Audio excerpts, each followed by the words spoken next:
West Indies Caribbean song మీకు గుర్తుందా? Champions champions అని చెప్పేసి T20 వరల్డ్ కప్ అప్పుడు.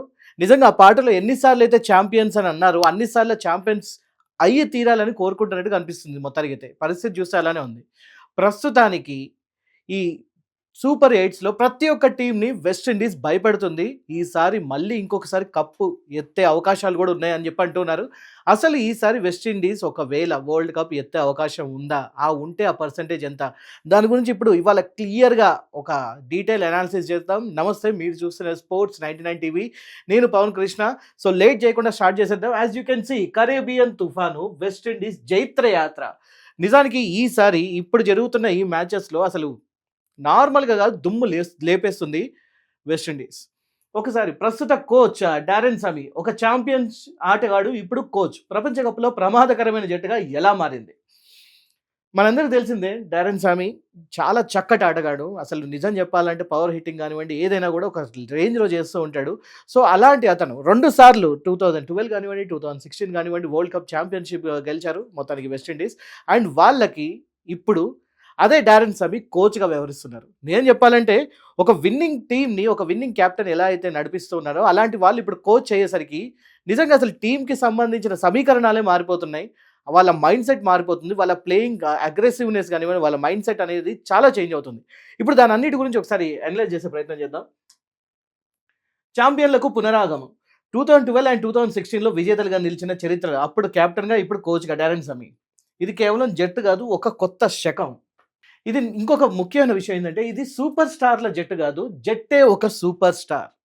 సో ఒక పిడికిలి బిగించినట్టు, ఒక ఐరన్ ఫిస్ట్ లాగా వీళ్ళందరూ కూడా ఒక టీమ్‌నే ఒక సూపర్ స్టార్‌గా మార్చారు. చాలా వరకు మన టీమ్ కానివ్వండి, ఇండియన్ టీమ్ కానివ్వండి, చాలా బయట టీమ్స్ తీసుకుంటే ఆ జట్టులో సూపర్ స్టార్స్ ఉంటారు. కానీ వీళ్ళందరూ కలిసి ఒక సూపర్ స్టార్ టీమ్‌నే తయారు చేశారని చెప్పి అనుకోవచ్చు.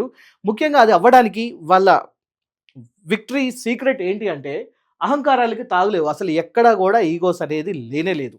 అండ్ మోరోవర్ లీగ్ క్రికెట్ ఇంకా డబ్బు కంటే దేశానికే ఎక్కువ ప్రాధాన్యత ఇస్తున్నారు. అంటే కమర్షియల్ క్రికెట్ కానివ్వండి, లేకపోతే ఈ పిఎస్ఎల్, ఐపీఎల్ ఇలాంటి క్రికెట్స్ కన్నా కూడా ఎక్కువగా వాళ్ళ దేశానికి ఎక్కువ వాల్యూ ఇస్తూ ఉన్నారు అని చెప్పడానికి ఇది ఒక క్లియర్ ఉదాహరణ. అండ్ బై ఇన్ ఫిలాసఫీ అందరిది ఒకటే లక్ష్యం, వరల్డ్ కప్ విజయం. మనం చాలాసార్లు అబ్జర్వ్ చేస్తూ ఉంటాం, చాలా టీమ్స్కి సంబంధించి వాళ్ళు డ్రెస్సింగ్ రూమ్లోకి వెళ్ళాక కొంచెం వాళ్ళు ఒకరికొకరు మాట మాట అనుకోవడం కానివ్వండి, కొంచెం కొట్లాటలు జరగడం కానివ్వండి, గొడవలు జరగడం కానివ్వండి, ఇవన్నీ చూస్తుంటాం. కానీ వెస్టిండీస్కి సంబంధించి అలాంటివి ఎక్కువగా వినపడవు. చాలా వరకు వాళ్ళ టీం ఒక డిసిప్లిన్ని ఫాలో అవుతూ ఉంటారు అని చెప్పి అంటూ ఉంటారు. సో అదే ఇక్కడ కనబడుతుంది. మొత్తానికైతే ఇక్కడ వీళ్ళందరూ కలిసి ఒక టీమ్‌నే సూపర్ స్టార్‌గా చేశారు. కంట్రీ ఫస్ట్, క్రికెట్ ఫస్ట్ అనేది ఇక్కడ క్లియర్ కట్‌గా అనిపిస్తుంది. ఇక్కడ ఇంకొకరి గురించి మనం మాట్లాడుకోవాలి. హెట్మేయర్ గురించి. నెంబర్ 3 దగ్గర నుంచి వచ్చి అద్భుతంగా ఆడుతున్నాడు. ముఖ్యంగా చెప్పాలంటే ఒక ఫినిషర్‌గా హెట్మేయర్‌ని ఎప్పుడైనా కూడా వెస్టిండీస్ టీమ్ అనేది చూస్తూ ఉండేది. 6థ్ ప్లేస్‌లో కానివ్వండి, 7థ్ ప్లేస్‌లో కానివ్వండి వచ్చేసి అప్పటికప్పుడు ఒక 4 రన్స్ కానివ్వండి, ఒక 16 రన్స్ కానివ్వండి, అలా వచ్చి గట్టి పవర్ హిట్టింగ్ షాట్స్ కొట్టేసి టీమ్‌ని విన్నింగ్ స్టేజ్‌కి తీసుకెళ్లే ఒక పాత్ర వహిస్తూ ఉండేవాడు హెట్మేయర్. అంతకుముందు నెంబర్ 3లో ఆడేవాడు. దాని తర్వాత మొత్తానికైతే మిడిల్ ఆర్డర్ కిందకి తీసుకొని రావడం జరిగింది. ఆ తర్వాత ఇప్పుడు అన్ని రోజులు అంతలాగా ఆడుతున్న ఆ వ్యక్తి మీద సమీ ఒక మంచి బాధ్యత పెట్టాడని చెప్పి అనుకోవచ్చు. ఫినిషర్ పాత్ర నుండి బాధ్యతాయుతమైన టాప్ ఆర్డర్ బ్యాట్స్‌మెన్‌గా మార్పు. కోచ్ సమీ సవాలు.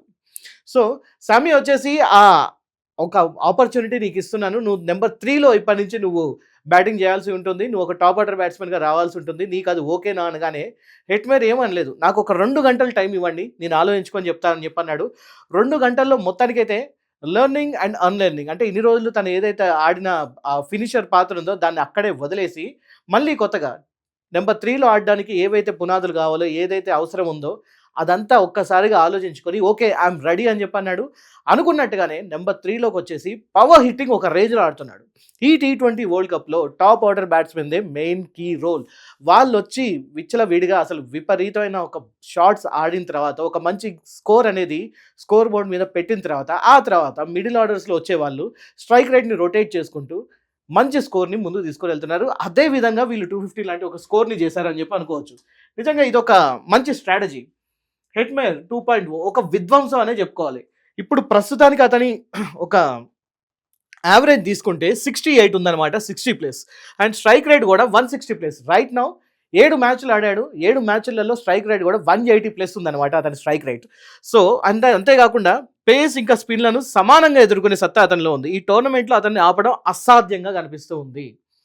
నిజం చెప్పాలంటే ఇలాంటి ఒక ఆట మన అభిషేక్ శర్మ ఆడబోతున్నాడు కావచ్చు అని చెప్పి అనుకున్నారు. వరల్డ్ వైడ్గా క్రికెటర్స్ అందరూ కూడా అభిషేక్ శర్మ మీద ఇలాంటి ఒక లైమ్ లైట్ని పెట్టేశారు. అందరు కూడా ఒక ఫోకస్డ్గా ఉన్నారు. కానీ అలాంటి ఒక ఆట, అలాంటి ఒక విధ్వంసకరమైన ఆట హెట్మేర్ ఆడుతున్నాడు అన్నలో ఎటువంటి సందేహం లేదు. మంచి స్కోర్ చేస్తున్నాడు, మంచి టైంలో వస్తున్నాడు అండ్ మంచి పార్ట్నర్షిప్ కూడా నెలకొల్పుతున్నాడు. అండ్ అంతేకాకుండా పావెల్ గురించి కూడా ఇక్కడ మనం మాట్లాడుకోవాలి. విధ్వంసకరమైన కెప్టెన్ అని చెప్పి అనాలి. ఎందుకంటే వాంకటేలో కొట్టిన భారీ సిక్స్ చూసి అందరు ఆశ్చర్యపోయారు. ఆల్మోస్ట్ లైక్ 103 meters వెళ్ళింది. ఆ రోజు వాంకటే స్టేడియంలో అక్కడ కనుక ఆ గోడలు కనుక అడ్డు లేకపోయి ఉంటే ఇంకా అది ఇంకొంచెం ముందుకు వెళ్ళేది కావచ్చు అని చెప్పి అనుకున్నాను. ఎందుకంటే ప్రస్తుతానికి 103 meters అది అతని థర్డ్ హైయెస్ట్ సిక్సర్గా నమోదై ఉంది ప్రస్తుతానికి ఈ వరల్డ్ కప్లో. బట్ అది అంతకన్నా ఇంకెక్కువనే వెళ్ళేది అని చెప్పి అనుకుంటూ ఉన్నారు చాలామంది. ఎందుకంటే అద్భుతమైన ఒక బ్యాటింగ్ చేశాడు, అందులో ఎటువంటి డౌట్ లేదు. అండ్ ముఖ్యమైన అవసరం ఉన్న ప్రతి ఒక్క మ్యాచ్లో హాఫ్ సెంచరీ చేస్తూ ఉన్నాడు. And hope and Brandon king ఇద్దరు కూడా ఒక గట్టి పునాది వేస్తూ ఉన్నారు. ఇన్నింగ్స్ ఆరంభంలోనే ఒక మంచి స్థిరత్వం, పవర్ ప్లేలో స్కోర్ బోర్డును ముందుకు నడిపించే బాధ్యత, తర్వాత హిట్టర్లకు స్వేచ్ఛగా ఆడే అవకాశాన్ని ఇస్తున్నారు. ఇందాక మనం చెప్పినట్టుగా టాప్ ఆర్డర్లు వీళ్ళు బ్యాటింగ్ వచ్చిన తర్వాత స్వేచ్ఛగా ఆడుతూ ఉన్నారు, చాలా చక్కగా ఆడుతూ ఉన్నారు. పవర్ హిట్టింగ్ అండ్ ఏదైనా కూడా చాలా చక్కగా ఆడుతూ ఉన్నారు అనమాట. స్కోర్ అనేది ఒక మంచి స్కోర్ని, పవర్ ప్లేని కరెక్ట్గా యూటిలైజ్ చేసుకొని ఒక మంచి స్కోర్ని స్కోర్ బోర్డ్ మీద పెడుతూ ఉన్నారు. దాని తర్వాత వచ్చే వాళ్ళకి ఆ హిట్టర్లకి ఒక మంచి స్కోర్ ఉండేసరికి ఎప్పుడైనా కూడా సరే క్రికెట్లో ఒక మంచి స్కోర్ నమోదైన తర్వాత నెక్స్ట్ వచ్చే బ్యాట్స్మెన్ హిట్టర్లకి వాళ్ళు వ్యక్తిగత స్కోర్ల కన్నా కూడా స్కోర్ బోర్డ్ని పరిగెత్తించడానికే చూస్తూ ఉంటారు. సో అక్కడ వాళ్ళు వికెట్ పడిపోయినా కూడా వాళ్ళు పెద్దగా బాధపడరు. అందుకోసం చాలా స్వేచ్ఛగా వాళ్ళు మ్యాచ్ ఆడుతూ ఉంటారు. అండ్ మిడిల్ ఆర్డర్ బలం సిక్సర్ల వర్షం. రూదర్ఫోర్డ్, షెపర్డ్, హోల్డర్ చివరి ఓవర్లలో బౌలర్లకి పీడకలలే చూపించారు. జింబాబ్వేపై ఇది ఒక్క ఇన్నింగ్స్లో 19 సిక్సర్లు కొట్టిన లైనప్ ఇది. ఎవరు వచ్చినా కూడా వాళ్ళని బౌండరీ, ఆ బాల్ వచ్చిందంటే దాన్ని బౌండరీకే పంపిస్తున్నారు. నేను చెప్పాలంటే ఒకే ఒక్క ఇన్నింగ్స్లో 19 సిక్స్లు కొట్టారంటే అర్థం చేసుకోండి ఆ ఇన్నింగ్స్ ఎంత విధ్వంసకరంగా సాగిందనేది. ఆ మ్యాచ్ చూసిన ప్రతి ఒక్కరు కూడా ఒక రకంగా చెప్పాలంటే చాలా లక్కీ పీపుల్ అని చెప్పి అనుకోవచ్చు. ఎందుకంటే అలాంటి మ్యాచ్ అనేది చాలా రేర్గా జరుగుతూ ఉంటుంది. ఇక్కడ మనం అబ్జర్వ్ చేస్తే టాప్ ఆర్డర్, మిడిల్ ఆర్డర్ వీళ్ళందరూ కూడా ఎక్కడ ఏమి పట్టించుకోకుండా నాన్ స్టాప్గా బాదుతూనే ఉన్నారు. So top orders and middle orders వీళ్ళందరూ కూడా చాలా చక్కగా ఆడారు. Okay, well and good. Next బాధ్యత ఎవరిది? బౌలర్స్ది. ఆ బౌలర్సే కనుక సరిగ్గా బౌలింగ్ చేయకపోతే ఎంత పెద్ద స్కోర్ చేసినా కూడా ఫలితం అనేది ఉంటుంది. అది చాలాసార్లు మనం చరిత్రలో చూసాం అనమాట. సో ఇక్కడ ముఖ్యంగా మన వెస్టిండీస్ బౌలర్స్ గురించి అర్థం చేసుకుంటే, ముఖ్యంగా వాళ్ళ స్పిన్నర్స్ గురించి అర్థం చేసుకుంటే, మొదటి నుంచి కూడా 2012 కానివ్వండి, 2016 కానివ్వండి, వాళ్ళకి ఏషియన్ పిచ్ అంటే వాళ్ళకి చాలా ఇష్టం. అండ్ వాళ్ళకి చాలా లక్కీ పిచ్ అనుకోవాలి, చాలా అచ్చొచ్చిన పిచ్ అనుకోవాలి. సో ఈసారి కూడా అలానే పిచ్ని సరిగ్గా అర్థం చేసుకున్నారు. ఐపీఎల్ లాంటి గేమ్స్ కూడా వాళ్ళకి బాగా యూజ్ అయింది. సో వాళ్ళకి ఇప్పుడు ఈ పిచ్ అనేది ఎంత మాత్రము ఫారెన్ పిచ్ అనేది కానే కాదు, వాళ్ళకు ఒక రకంగా హోమ్లాండ్ పిచ్ అన్నా కూడా ఆశ్చర్యం లేదు. సో మొత్తానికైతే ఈ పిచెస్ వాళ్ళకి ఒక క్లారిటీ ఉంది. అండ్ దానికి తగ్గట్టుగానే ఒక మంచి స్పిన్నర్స్ని వాళ్ళు తీసుకొని వచ్చారు, ఒక మంచి ప్యాకేజ్ని తీసుకొని వచ్చారని చెప్పి అనుకోవచ్చు. సో స్పిన్ మ్యాజిక్ ఉచ్చు బుగిస్తున్న స్పిన్నర్లు. సో అఖిల్ హుసేన్ అండ్ గుడాకేష్ ఎలాంటి మ్యాజిక్ లేదు, కేవలం ఖచ్చితమైన ఫింగర్ స్పిన్. జింబాబ్వేపై స్పిన్నర్లు ఏకంగా 7 వికెట్లు పడగొట్టారు. సో ఇదొక నిజంగా ఇది మెచ్చుకోదగ్గ విషయం. ఎలాంటి మిస్టరీ స్పిన్నర్ లేరు, లేకపోతే ఎలాంటి విస్ట్ స్పిన్నర్ లేరు, జస్ట్ ఫింగర్స్తోనే స్పిన్ మాయాజాలం చేస్తున్నారు. అండ్ 1 కాదు 2 కాదు ఏకంగా 7 వికెట్లు తీశారు. అంటే స్పిన్నర్స్ ఎంత ఇంపార్టెంట్ అనేది ఇక్కడ మనకు అర్థమవుతుంది. స్పిన్ మాయాజాలంతో మ్యాచ్ని ఎలా వాళ్ళ వైపు టర్న్ చేసుకోవచ్చు అనే విషయం కూడా మనకి ఇక్కడ అర్థమైపోతుంది. అండ్ ఆఫ్టర్ దట్ మంచి పేస్ బ్యాటరీ కూడా ఉంది. అండ్ ముఖ్యంగా వీళ్ళ దగ్గర ఉన్న ఒక మంచి బౌలర్స్ ఎవరైతే ఉన్నారో, పేస్ బౌలర్స్ ఉన్నారో వాళ్ళ గురించి మనం మాట్లాడుకోవాలి. జోసెఫ్ దగ్గర ఒక మంచి పేస్ బౌలింగ్ ఉంది, అవసరమైతే ఎక్స్ట్రా పేస్ కూడా వేయడానికి ఎటువంటి ప్రాబ్లం ఉండదు. అండ్ మాథ్యూస్ ఫోర్డ్ వచ్చేసి ఒక ప్రాపర్ బౌలింగ్ వేస్తూ ఉంటాడు, ఒక కంట్రోలింగ్ బౌలింగ్ అనేది వేస్తూ ఉంటాడు. సో అతనికి తెలుసు అనమాట బాల్ ఎక్కడ వేయాలి, ఎలాంటి వేయాలి అండ్ ఎంత స్పీడ్లో వేయాలి అని ఒక కంట్రోలింగ్తోని ఒక మంచి బౌలింగ్ వేస్తూ ఉంటాడు. అండ్ నెక్స్ట్ వచ్చేసి హోల్డర్ దగ్గర వచ్చేసరికి అతని హైటే అతనికి బిగ్గెస్ట్ అసెట్. అండ్ ఆ పేస్ బౌలింగ్ కానివ్వండి, ఆ హైట్ కానివ్వండి, దానికి తగ్గట్టుగా అతను ఆడే ఆట కానివ్వండి చాలా కరెక్ట్గా ఉంటుంది. సో వీళ్ళు కూడా పేస్ అటాక్లో కూడా వికెట్లు అనేది ఎంత అవసరమో అంతవరకు వీళ్ళు ఫుల్ఫిల్ చేస్తూ ఉన్నారు.